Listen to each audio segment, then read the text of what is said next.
I see dead people. What's up, guys? Let's talk about Drake. Oh, Drake. There's a lot going on with this guy. I looked a couple weeks ago at his chart, like what's going on, and I kind of saw it. Then I looked again today, and I got really excited, and I thought, oh, this is the next thing I'm going to talk about because it's textbook, and I'm so happy that I've got such a good example at such a good time while it's still going on. All right. First thing I do want to say about Drake, 6 planets in water. 6 planets in water. There's 10 that we care about. 6 out of 10 in water. That's a lot of feelings. He's light on Earth. Neptune in Earth really isn't going to help you be grounded and realistic. He's light in air. Air is thinking, critical thinking, and having Mars in Aquarius, that could lend itself to doing some thinking, doing some rapping, being somewhat good with words. I will say I look up a lot of charts of rappers. Most of them are air sun signs, meaning that air type behaviors, which is playing around with words and being in your head a lot, that comes naturally to an air sun sign. It's not going to come as naturally to a water sign. Water's very creative, water's very artistic, but it's the fastness of air that really supports most rappers in doing what they do. Maybe Drake should stick to singing, but that would be the only editorial, hopefully, that I have in this. Anyway, again, I'm going to layer the current sky, and it's not going to be the mathematically exact one because I don't want to mess with you too much. So here it comes. All right. So the first thing I do anytime that I'm looking at a chart is I'm looking at the angles. So I'm looking at the ascendant, I'm looking at the IC, I'm looking at the descendant, I'm looking at the midheaven to see if any of them are taking a major transit. Because when you see someone who's having as much going on as Drake has now, and just for the record, if you're not aware, so many different artists came out saying, "We hate you, Drake," in song again and again and again in different ways, that the petty part of me was gleeful with all of this hate, which is that's not a positive thing, but sometimes you just want to look at something and be like, ha ha, which I did. I'm not gonna lie. So anyway, that's what's been going on with him, and it's still going pretty strong since Kendrick Lamar dropped the Not Like Us video a couple of days ago. That just kind of reignited. I mean, the song's really popular, but it reignited and just did more to step on Drake. I was at Costco yesterday, and someone in the break room was saying a line that I recognized from Not Like Us as I walked by. And I just smiled to myself. Like, it's everywhere. It's at Costco, guys. It's very much in the mainstream, the Drake hate. And people have chosen sides, and I think it's obvious which side I'm on. But anyway, back to transits. Uranus did just cross his midheaven a couple months ago. And when this happens, Uranus is a disruptive energy, and moving into your 10th house, it's career, it's public perception, it's the things that you hope to achieve in life. And then if you have bosses, a lot of the time your bosses start acting pretty nuts. Or just sometimes they're available and other times they're not available, but sometimes they can have big dreams or become really, really autocratic. That's an unpleasant one. I had I had Uranus in my 10th house when I was 5. So that was interesting for my kindergarten teacher. But that for me, it was teachers and parents and other authority figures acting autocratically. Jupiter is also transiting his 10th house and may be offering a little bit of a buffer to him, but I don't know how protective its influence is truly being. Uranus is the heavy hitter here. So this is a pro tip for those of you who know what I'm talking about and aren't just humoring me by watching my videos and listening to me talk. Thank you, friends. I love you.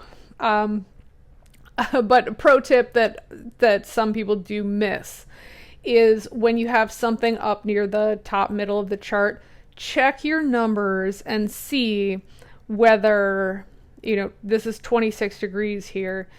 Uranus will ultimately make a square aspect to the ascendant and the descendant. People miss this because you can physically see when a planet crosses a line going this way, but it's easier to miss when something is squaring your ascendant and descendant, because basically what the transit would be is Uranus creating pressure situations where you're behaving differently, which is the ascendant part, or you are pressured to behave differently by someone who has power over you, which is a 10th house matter, which causes you to relate to people differently. That's the descendant part. This can be highly disruptive to relationships if you're in one. That's a typical reading of that. But people usually see the transit over the midheaven and they miss the ascendant-descendant square. Again, just a pro tip. Okay. I'm going to say this multiple times, but Drake is Leo rising with the last degree of Leo rising. So 29 degrees Leo is his rising sign. I played around with it. If he was born 1 minute later, he would be Virgo rising. So if he was born in a room with a clock that was off a little bit, there's a chance he could be Virgo rising and therefore Mercury ruled. It's something I would ask about if I was doing a reading and just be kind of feeling out, like, what are your transits to Mercury like versus what are your transits to your sun like? Because for a Leo rising, the transits to your sun, it might be difficult to tease out because you'll feel them on an ego level, but to be Leo rising, that also, like, your rising sign is you. So ego you and you might be difficult to tease out. But if you're Virgo rising and therefore Mercury ruled, your Mercury transits would feel way more personal than the normal amount. Normally Mercury transits are just about things intellectual stuff, siblings, communication, your car.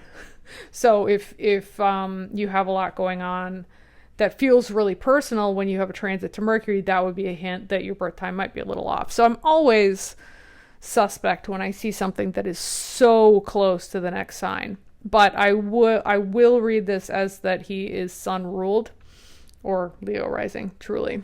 So here's his sun. It's at 0 degrees Scorpio. It's getting a Pluto transit right now. So Pluto's over here and it's squaring his sun. Pluto squaring your sun is a difficult time for anyone, famous or not. If you are famous, though, it's a publicly visible, really tough time because Pluto decimates your ego. That's what happens. It might be public, it might be private, but it's happening either way. You get in power struggles. You feel like your ego is disintegrating. It might be. And once Pluto has moved on, you can rebuild. But it's something that you just kind of gotta let stuff die off while Pluto is active, and then wait for it to pass, and then start to rebuild. So he's having that now. A lot of the time, you come up against people who are Plutonian, so very rich, very powerful, diabolical. There can sometimes be people who are just downright evil and mean-spirited, or there can be people who empower you to make better decisions and make huge changes. sometimes people can have spiritual awakenings under Pluto transits to your sun. It's not all bad. You could also make change. Often there are changes to your family as well, additions, subtractions. It's just a very transformational time. So we're seeing that happen for him. Period. The end.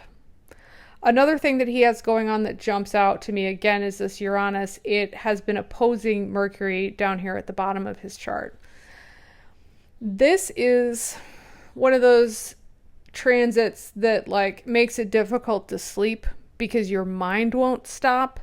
And so you're just kind of stewing on stuff and fixated on stuff, especially with Mercury in Scorpio, which his is.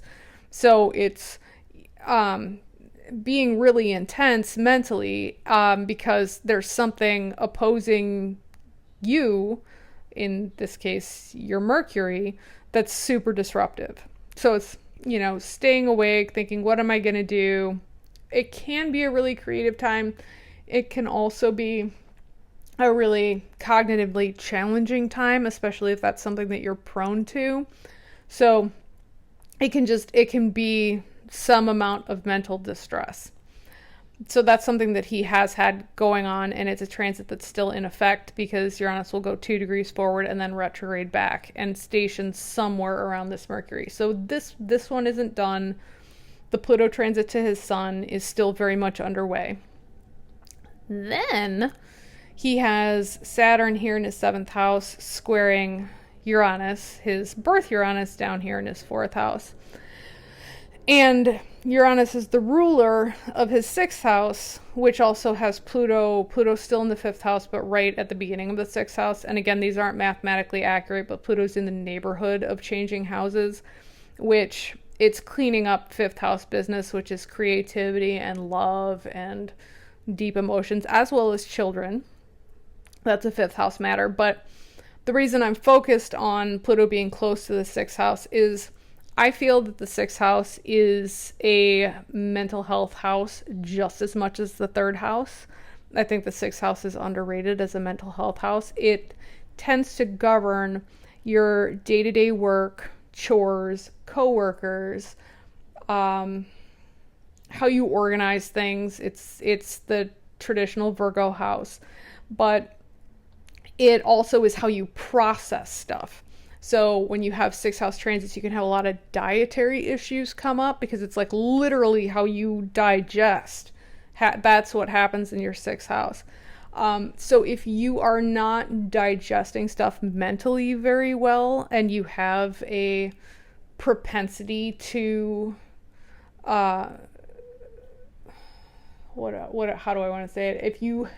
If you're somebody who broods a lot, which a Scorpio sun would, a 6th house transit from Pluto or a Saturn transit to your 6th house ruler can be a pretty interesting time just in terms of getting your mind right and getting everything in order. Something to think about. I won't lean too hard on Saturn transits in the 7th house. This one is closer to the end and wrapping up, so it's not as acute as it would have been a year ago to a year and a half ago. But basically, when you have Saturn transits, I feel that Saturn is underrated in terms of its ability to do good for you if you listen to it. Saturn basically helps you to clean up your act. So having Saturn transiting your 6th house ruler can help you to seek out resources that improve your mental health, help you to seek out practices that help you improve your physical health, help you to optimize your day-to-day routine. It's very boring stuff. It's like floss your teeth, buy new pants if your old pants don't fit, get them hemmed correctly so they're not dragging on the floor. Like, it's that kind of stuff. It's the running errands type of stuff that you put off because it's not 100% necessary. But if you get in that mindset of, no, I got to get this right, I have to stop doing things that don't work for me and start doing things that do, that's Saturn's message. So this is an opportunity more than anything, but believe me, when Saturn and Uranus clash, it is a very stressful time. but we're still not at the reason that I made this video and what made me so excited in the first place. And now we're there. So hear me get it, like ramp up my excitement here. Okay, again, 29 degrees Leo is his rising sign. So when things make an aspect to this line, they are aspecting him. The ascendant is you. When something is making an aspect to your ascendant, it is sending you a message. This man is getting several different messages. We already talked about this one, which is incoming. So he'll feel it, but it won't be exact until 2025, I don't believe. Or I do believe. I'm sorry, I'm still tired. I was tired when I made the last video. I'm tired now. I'm doing my best. Pluto is making an inconjunct or a 150 degree aspect with his ascendant. Neptune is making an inconjunct or a 150 degree aspect to his ascendant. Both of them at the same time. This will not happen to most people in their lifetime. Period. The end. This is not a thing that is common at all, but it is happening to people whose ascendant is at 29 degrees Leo. There are others who are having this, and I'm curious to find out what happens, but maybe that's another story for another day. ... When you have two planets that are making inconjunct aspects to your ascendant or to another important point in your chart, like your sun or your moon, those would scream at me, because this is an aspect pattern that is called a Yod. Two planets that are in sextile aspect themselves, so they're 60 degrees, give or take, between these two, and they are aspecting a third point, both of them at the same time. What this means is it's basically an aspect that's like quicksand. The harder you fight, the worse you make it for yourself. Yods are known as the finger of God or finger of fate, depending on your relationship with the big G word, meaning that it feels like a finger, a really big finger, is poking itself into your life and keeping you fixed in place while a bunch of stuff happens around you that you can't control. What humans almost always do when they have a Yod is try to fight. They fight back, they fight hard, they feel inconvenienced or a sense of injustice, and they're like, I hate this, and they go apeshit, basically, trying to make a bad situation better for themselves as quickly as possible, which that no shade is intended here. I'm just saying what typically happens to everyone. I'm including myself. I did not know astrology the last time that I had a major Yod that lasted several months, and boy, did I screw up my own life. Like, it took a long time to dig out of that one, basically. So, think back a couple months, if you've been paying attention to any of this at all. Kendrick Lamar was basically saying to Drake, don't make me do this. And Drake kept provoking him. Because, for whatever reason, Drake's chart energy had let him just, like, glide along or coast along and not really encounter the type of situation that he's in right now, which is a no-win, can't-move type of situation. So Kendrick Lamar is saying, don't do this. Like, I don't want to do this to you. Maybe he was doing that for publicity. I am suspect of everything. But that's like Yod-type behavior, where it's like, you just do stuff because you feel like it's the right thing to do, even when you should be doing nothing and sitting at home and minding your business. People with Yods almost always try to do stuff that winds up hurting them, because it is so agitating to have one planet in conjunct your ascendant, let alone two. But the problem is, these are both exerting force on him from different directions. And so since there's a force coming from this way and a force coming from this way, this is keeping him, the ascendant, fixed in place, unable to do anything, while these very disruptive at best and destructive at worst forces do their thing. So ultimately, he will have to transform, because Pluto's a transformative energy and Neptune is a transformative energy, both of them by themselves, but now they're together and just like doing this very specific thing. Two people who have 29 degrees and 0 degrees Virgo rising. So 29 degrees Leo, 0 degrees Virgo rising. It's a unique time. Again, not something that will happen to most people in their lifetime. And in fact, Pluto and Neptune aren't always going to be in a sextile relationship. That's going to break up. And it has been off and on over the last few decades, and it's going to break up in the next few decades. So this isn't going to continue to happen to people. This is just happening to him now. And he is such a textbook case of a Yod where, you know, there were forces beyond his control basically acting out, and he felt that he needed to respond to them, and he did respond to them when he should not have. And now he seems to have realized that he should just stop, at least stop trying to fight, and he has for now. Will it last? I don't know. But when you have a Yod like this, you basically need to sit down or go touch grass, and it's always the last thing that you want to do. So that's the lesson of Yods. Drake's a textbook case. Drake's a textbook case of a lot of the different transits that are happening to him right now. But you don't see this very often. And so when I saw it today, I was like, oh, a Yod! And I couldn't wait to share. So that's what I have done. I hope you enjoyed this. Thank you, as always, for watching. Questions, comments, even compliments, you know where to find me. And I'll talk to you soon.